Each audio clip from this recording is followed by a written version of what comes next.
Hi, my name is Katie Adams, and I'm from Rochester Adams High School. I'm in the secondary high school event, and for my event, I chose to do clinical specialty. For this event, I really wanted to focus on the career neurosurgery.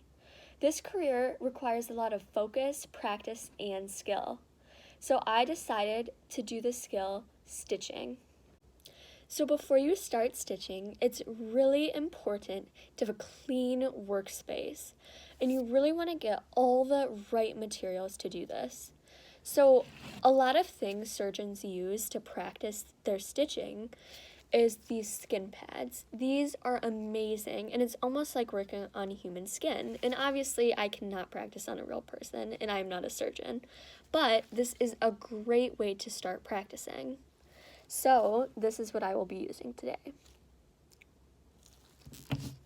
So the next thing are my tools. So this includes my needle drivers, my scissors, and my Adson forceps. So you really want to make sure all of your tools are properly sterilized. This can be important in a real surgery because this can cause infection. And finally, the last thing you will be needing today is your sutures. So today I will be using nylon. Here is an image of all the materials needed.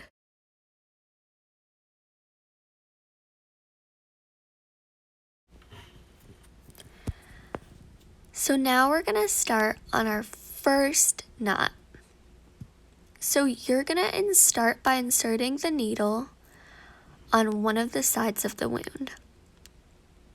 And you're going to want to hold the needle about 2/3 the way up with the needle holders. And when you insert it, you're going to pull the skin up lightly with the Adson forceps. Those are used to help hold up thick tissue when inserting needles.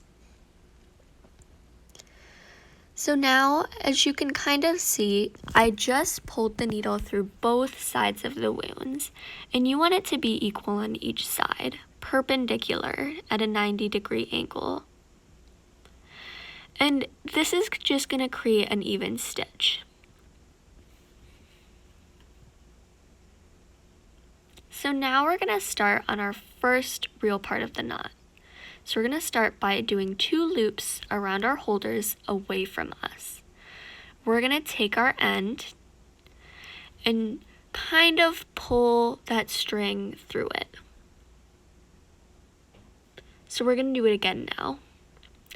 And we're just going to tighten it just before we do it again real quick. And now we're going to loop it again. Take the end and pull through. And tighten one more time. And then this is our last time. So we're going to do 3 knots, just to be careful. So one more loop away from us. Take the end of the extra string. And then you're just going to nicely pull through.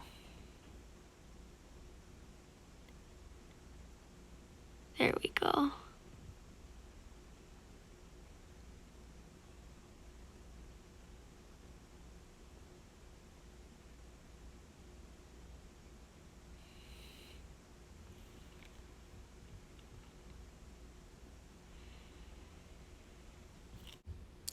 So now that we have our knots, we're going to start our stitches.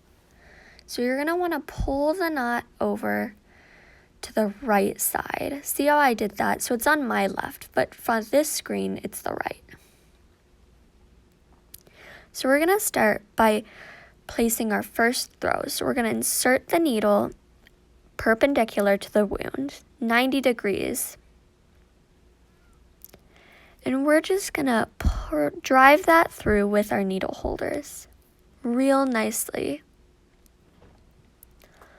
all the way through. And then we're going to pull up. And before we do this, you're going to notice that there's a loop made. And you're going to want to pull that needle up through the loop that you just made when you kind of pulled that knot over. So you're going to pull the needle up through the loop you just made. This is going to create that locking part of the suture. So it's really going to stabilize that suture.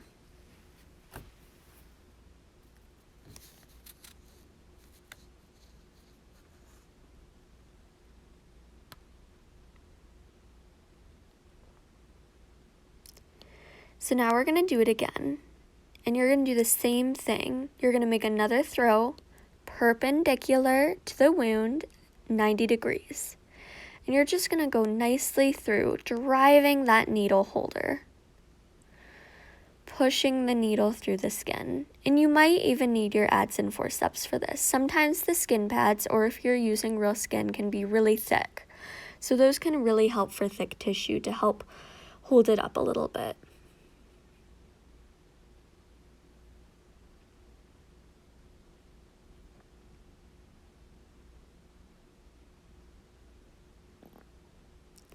So now we just pulled our needle through again. So now we're going to want to pull the needle through that loop again. We really want to make sure it's through that loop, guys, to really create that lock sequence. It's just going to help stabilize this stitch, which is extremely important in this type of suture. And we're going to pull through again. Beautiful. And you really want those equal stitches.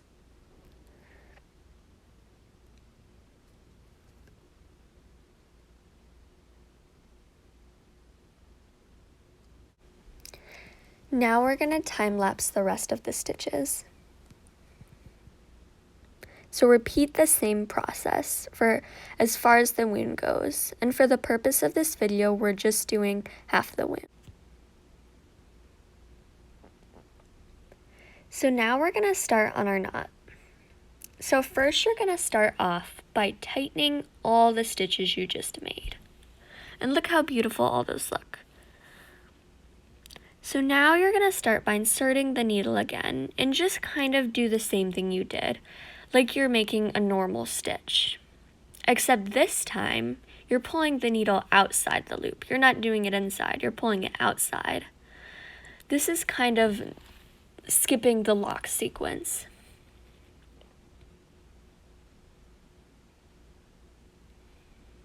But you want to keep a loop there. This is going to be important for tying the knot later.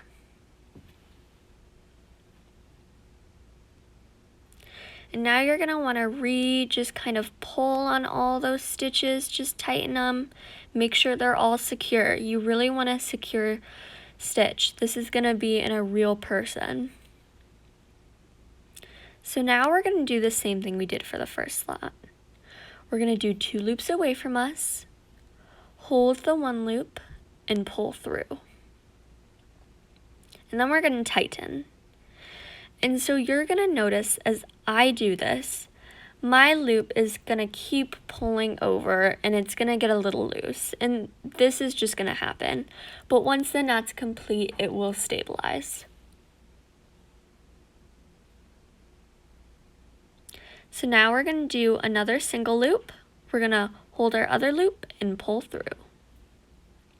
And for the third, we are going to do the same thing.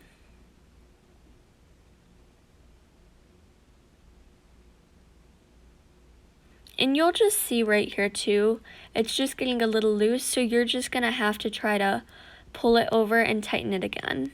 Once you hit that third knot, it will secure the suture.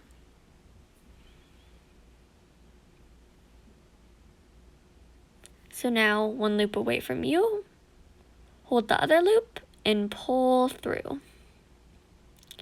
Beautiful. Now you should have 1 loop and then 1 end string attached to the needle. So now you're just going to want to tighten all those sutures real quick. Make sure they all look beautiful and super secure, because remember guys, this could be in a real person.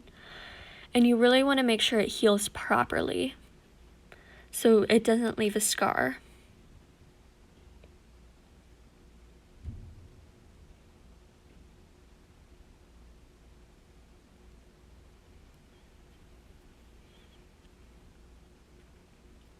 So now you're going to cut the ends of all the extra suture string. There should be 3 tails there. Then you're gonna cut that little suture string, and then you're all. Thank you so much for watching my skills video. I really hope you enjoyed it. I also explained how to do a continuous suture and how to do a simple interrupted suture on my skill checklist. So I really hope you look at those. That was just some also simple directions, and I'm so sad I didn't get to put that in my video, but it obviously would have been very long. So thank you so much for watching, and I hope you enjoyed it.